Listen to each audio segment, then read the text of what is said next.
Hello guys, meron lang po akong ipapaabot po, no? Prediction po ito ng ating kaibigan kanina. Nagpaabot po siya sa atin na meron pong magiging vice president na nakita ng ating kaibigan sa susunod na halalan sa mga presidente 2028.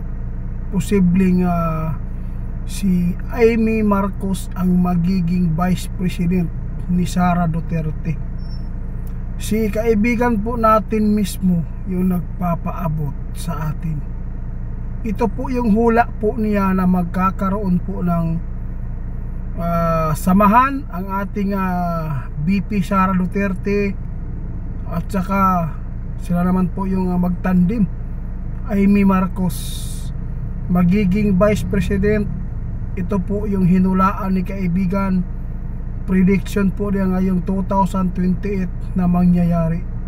Kaya pala guys, kung gaano po kabait si Amy Marcos doon kay Vice President, kasi meron pala siyang pakay, meron siyang plano na siya po ang mag Vice President. Alam po ni Amy Marcos na sobrang lakas po talaga ni Ma'am Sara Duterte. Kung kayo po ang tatanungin ko guys, iboboto po ba ninyo si Ma'am Amy Marcos na siya po yung pangalawang pangulo ni Sara Duterte ngayong 2028? Pwede po kayong mag-comment dyan. Prediction po ito ng ating kaibigan na si Linyo, para po maka-advance ta og pagpapaabot. Basta ito po yung ipinapaabot ng ating kaibigan. Papayag po ba kayo guys? Kung ako ang inyong tatanungin, mas maganda talaga na si Amy Marcos ay maging Vice President, dahil po nakita natin kung gaano niya kasolid sa mga Duterte. Hindi lang po natin alam kung ano po talaga ang plano niya, kung bakit po ay lalong lumalapit po siya kay Sara Duterte. Kaya pala sinabi ng ating kaibigan, mayroon palang plano na magiging mag Vice President. Alam po natin yun guys, kung ano po ang dahilan kung bakit po si Ma'am Amy tapat sa mga Duterte.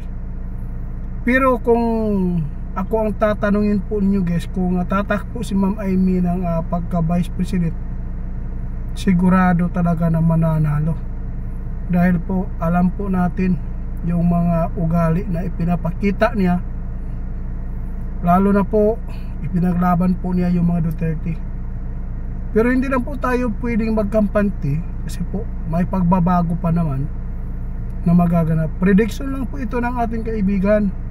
Nais lang po namin na ipamahagi, i-share sa inyo kung ano man po yung napag-usapan namin ng aming kaibigan, kung bakit maraming mga tao nagtataka na kung bakit po ginawa po niya na nilaglag pa niya sila Romualdez, Trillanes at saka yung kapatid niya mismo, no? Nakita po natin, alam po niya ang mga Duterte mayroong nagawa sa kanilang tatay, no? Hindi po niya nakalimutan na tumanaw na utang na loob sa nagawa po ng ating ex-president, kung saan po ay naghirap po ang ating ex-president doon sa Netherlands dahil po sa ginawa na paaresto at nadala sa dahig, no? Masakit isipin guys kung bakit nangyayari pa dito sa atin. Meron naman po tayong batas na dapat po na dito na lang hinarap, ipinapaharap. Kaya abangan na lang po natin guys. Alam po natin kung ano man po ang ipinapaabot ng ating kaibigan, mga hinulaan po nila, ito po ang totoo. Kaya sana po suportahan po natin, no, kung sa tuwing man si Ma'am Amy ang tatakbo bilang Vice President. Comment na po kayo doon, guys, kasi prediction na po ito ng ating kaibigan na ito ang nakita niya ang dahilan kung bakit malapit si Amy Marcos sa mga Duterte, dahil po kitang kita ni